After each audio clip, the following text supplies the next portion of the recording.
What's up, ladies and gentlemen? Welcome back to another episode of RAYNz Gaming. My name is RAYNz, and today I want to talk about 3 big mistakes that I've made going into Smite Season 4 and how you can understand what those mistakes were, how I made them, and then hopefully avoid them in your process of learning and playing Smite in Season 4 and having a lot of success. That's really what I want for you, and I'm sure that's what you want for yourself. Oh, also, I know a lot of you play Paladins, or you play a different game and you found my channel and know that I've covered Smite in my past, know that I still cover Smite, and maybe you're just getting into it. This should be really valuable for you too, because this is almost taking the approach of a newer player. Somebody coming into Smite, having taken a break from Season 3 to Season 4, or kind of not being as up-to-date on the patch notes, and things you could do to help speed up that process of getting into the game, which I know a lot of people have requested. Hey, RAYNz, should I play this? You know, I come from Paladins. It looks really cool. What is this? Is it like a MOBA, right? I mean, all questions that if you played Smite, you know,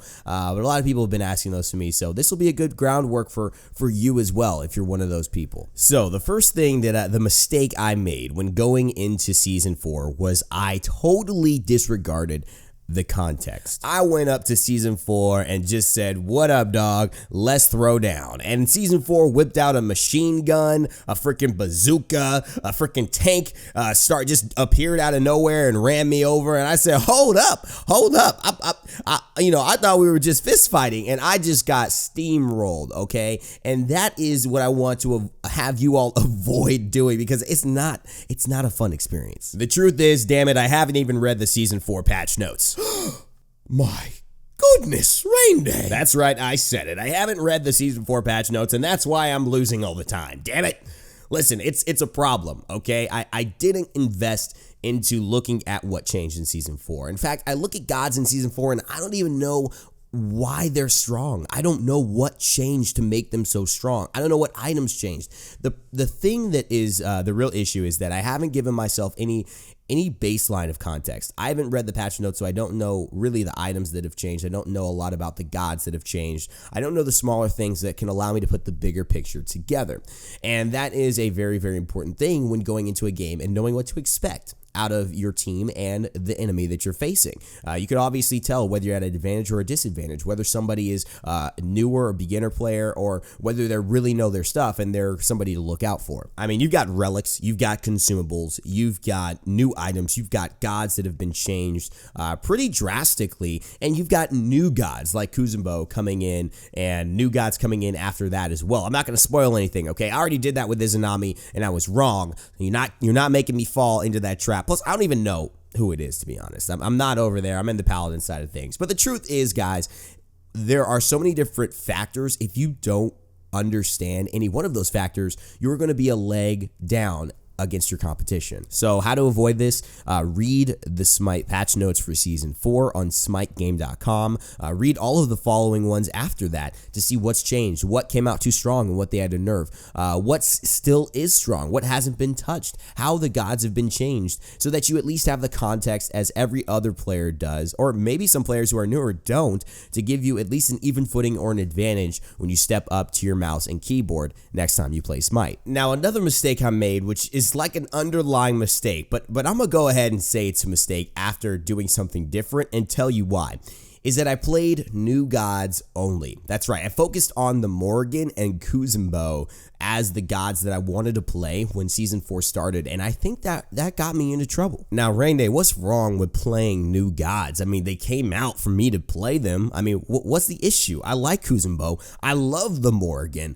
Why are you saying that's an issue in Season 4? Well, it's not an inherent issue. It's more of a issue with maximizing your ability to learn Season 4 for what it is, rather than learning new gods. The key is when you learn a new god, you're spending some of your energy in your game trying to figure out how to maximize using their skills, how to fight with them in a team fight, and learning the situations in which you succeed regularly and which you don't succeed regularly, which matchups are poor, which matchups are good, and how to increase the, basically the occurrence of the matchups that are good for yourself by your positioning, your timing, the way you play, the way you lane, the way you, farm. All of these things are going on in your head when you're playing a new god because you're learning that process. However, when you have a god that you already know, you don't necessarily have to learn those mechanics. And so your mind can be more open. Your experience in-game can be more open to receive what you're focusing on in terms of items and relics and consumables and basically the pacing of Season 4 to understand just how you can start maximizing your environment now. Not necessarily your god, but how you can start maximizing your environment and what tweaks and changes have happened to the standard gods you already are very comfortable with. See, I think playing a new god gives so many variables that it's hard to tell what's the thing that's working. What's strong? Was it the item I got, or is it just that like the Morrigan is really, really powerful with this one ability? Is it that this item is bad and weak, or is it the Kuzumbo needs a buff, and in fact he just got a buff? So if you've been playing Kuzumbo and you thought, oh, this item's a little weak in Season 4, maybe it was just the character. You don't exactly have that baseline for like, I know On Her can do this. This is what he's good at. This is the type of god that he is.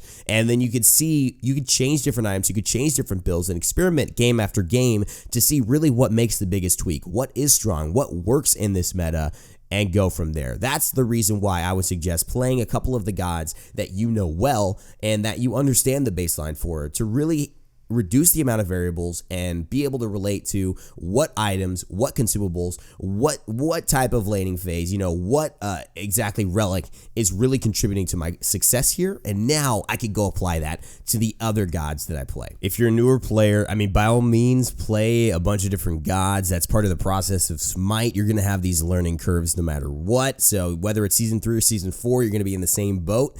But if you're a veteran, I think this can help ease your transition into Season 4 from Season 3 if you haven't really played a lot of this new installment of Smite. Now, the last tip I'm going to give, the last mistake I made, was that I cursed the system. I got mad at the fact that new things were introduced, and some of the new things that were used against me I didn't like at all. And I just sat there. I sat there and I said, this is dumb. I don't like this. And I really am upset that this got used on me this way. This wasn't the game that I knew and loved, right?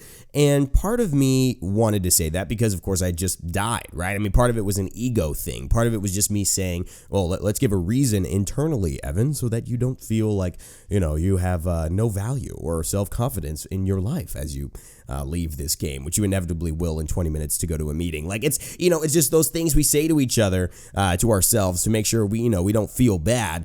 But the truth is that I kind of avoided doing those things because I thought they were a little cheap, right? I mean, I thought, hey, if I'm going to go to that tactic, which I had already condemned, then I'm one of them. I'm just as bad. But I'll ask you this question. Would you rather be right or would you rather be happy? This is something we ask ourselves a lot in a lot of the work that I do. And the truth is it kind of applies here as well. Not every single item, every single change in Season 4 is going to hit. It's not always going to hit for you specifically. It's not always going to hit for the community. And one of the things that if you're a part of High-Res as a community member, if you play our games, you should know is that High-Res in general has a great history of always adjusting to try to make the game as best as possible for the people who play it. There may be moments where that takes time. And there may be moments when, you know, things that you don't like specifically are in the game. But overall, the community always tends to find a way to really value and appreciate what's been up and go back to loving and enjoying the games that got them all there in the first place. So for me, taking this kind of moral high ground against certain things that I didn't like in Season 4 and not using them was really handicapping me and putting me in a crutch. I honestly just didn't have some of the tools that other players had, and they were winning games against me, using those specific tools only to create the advantage. And so I said, you know what? Let's just do it. Let's learn how to use this. Let's work with it. Let's work with what's in front of me. Let's not pretend that something else is in front of me or take a moral high ground and say that I have this in front of me and I'm not going to use it. I mean, hot damn, if somebody throws a knife and a gun on the table and says, all right, man, which one are you going to 1v1 duel to the death with? And you pick a knife, I ought to slap you in the face.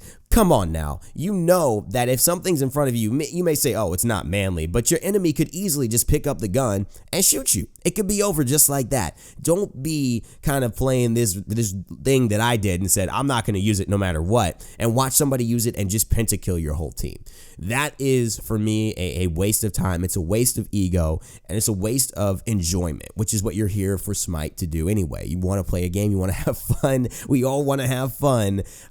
So just learn and work with what you're given. That is the biggest key for me that I've learned in Season 4. Not to really say, I want this to be different. I want this to change. I won't use this till that. I've really learned that in order to have the best experience in Season 4 and to start having more success, I need to work with what's in front of me. And it's actually been great. I mean, I started playing a lot of Apollo last night, and I just went and played Apollo. I just tried to play Apollo. I haven't played him in a long time. I haven't really watched the pro scene. Again, I haven't read any of the patch notes. I don't know anything that might have changed or adjusted, and I'm just experimenting with him. I'm looking at different builds, different pacing for the game, different laning phases, and how to work with them in Clash. And honestly, I found myself getting better and better and better. I didn't always hit my shots. I made a lot of bad positioning errors, but still, I found myself understanding the pace of Apollo that much more and understanding the value of certain crit items that much more in relationship to him. And that's going to give me a much better path to go and work on Izanami. That's going to give me a much better path to go and work on Chiron.